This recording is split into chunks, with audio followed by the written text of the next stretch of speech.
आज का सेंसेक्स दो लोगों के आसपास घूम रहा है। उत्तर प्रदेश के मुख्यमंत्री योगी आदित्यनाथ और दूसरे सुब्रमण्यम स्वामी, जो इस समय संसद के सदस्य हैं। योगी जी की बातें, योगी जी के कटाक्ष, योगी जी के फैसले और योगी जी मिलने में जिन्हें प्राथमिकता देते हैं वो ध्यान देने योग्य हैं। मुलायम सिंह यादव जी की बहू, उनके बेटे की, छोटे बेटे की पत्नी, अखिलेश यादव के छोटे भाई की पत्नी अपर्णा यादव से आज उनकी मुलाकात हुई और वो उनकी गौशाला देखने गए। अपर्णा यादव के पति भी उनके साथ थे। वो इसके पहले को अभी 3-4 दिन पहले योगी जी को आमंत्रित करने गए थे। आज वो उनकी गौशाला देखने आए। दरअसल अपर्णा यादव जाति से यादव नहीं है, पिछड़ी नहीं है। पहाड़ के राजपूत परिवार की हैं और योगी जी भी पहाड़ के राजपूत परिवार के हैं और दोनों का आपस में कुछ रिश्ता भी बनता है। इसलिए योगी जी वहाँ पर राजनीतिक तौर पर नहीं गए थे। वहाँ पर वो अपने परिवार के रिश्ते की एक लड़की से मिलने और उसका सम्मान और नाम बढ़ाने की नीयत से गए थे। दूसरी तरफ सुब्रमण्यम स्वामी सुप्रीम कोर्ट पहुँचे, 2-3 बार जा चुके हैं और सुप्रीम कोर्ट को ये पता ही नहीं था कि सुब्रमण्यम स्वामी मंदिर मस्जिद विवाद में किसी पक्ष का हिस्सा है ही नहीं। स्वामी जी जैसे देश को कभी कभी घुमा देते हैं, उन्होंने सुप्रीम कोर्ट को भी इस बार घुमा दिया और सुप्रीम कोर्ट को ये कहना पड़ा कि हमको तो पता ही नहीं था कि आप पक्षकार नहीं। अरे बाबा, तो ये कैसा सुप्रीम कोर्ट है जो सुनवाई कर लेता है, वक्त दे देता है, उस सुनवाई के दौरान उसकी टिप्पणियाँ सुब्रमण्यम स्वामी बताते हैं आकर के प्रेस को और उसको ये पता ही नहीं पक्षकार है कि नहीं। क्या करते हैं सुप्रीम कोर्ट के रजिस्ट्रार?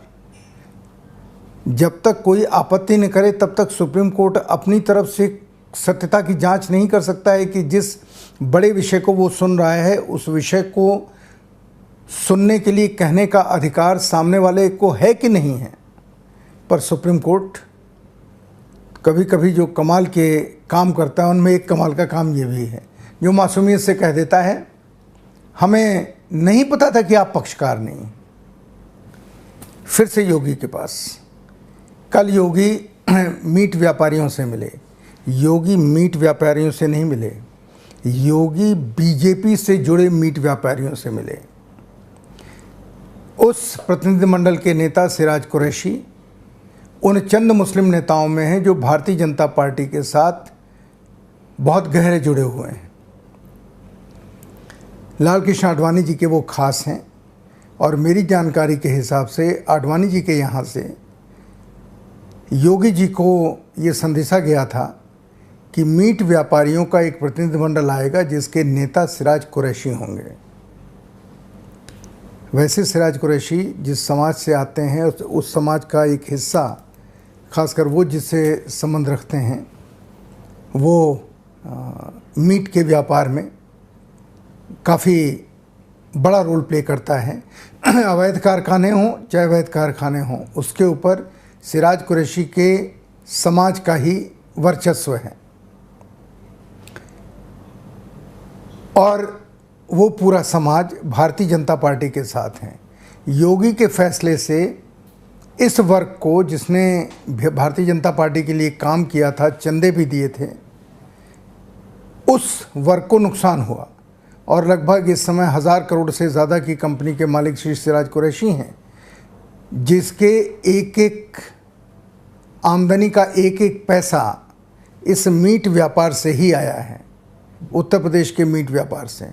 वो सारे लोग जो बड़े मांस के व्यापारी हैं, जिनके कत्ल खाने चलते हैं, वो सब योगी से मिलने गए थे और शायद इसीलिए योगी ने अपनी पुरानी भाव भंगिमा के अनुसार उनसे बात नहीं की, बहुत पोलाइटली बात की और कहा कि धर्म के आधार पर कोई डिस्क्रिमिनेशन इसमें नहीं होगा।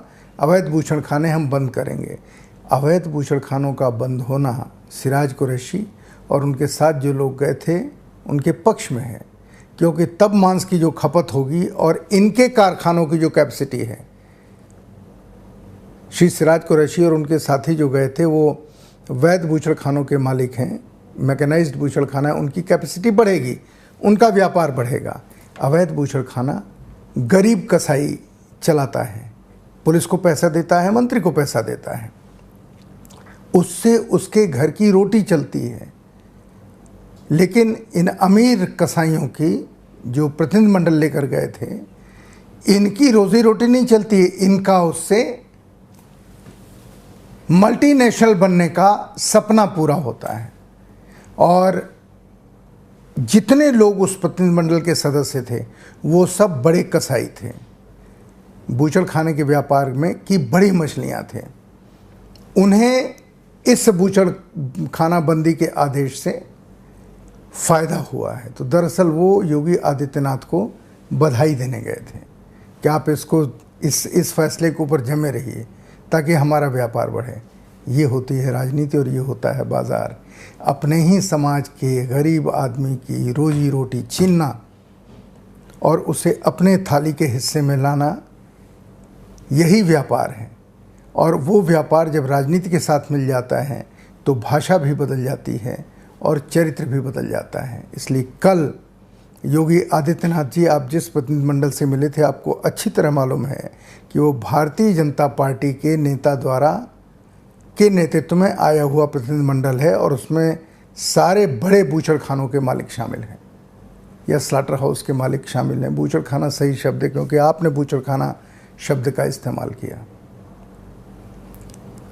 आपने अपनी राजनीति से अपने ही सहयोगी व्यापारियों का व्यापार बढ़वा दिया। आपको धन्यवाद।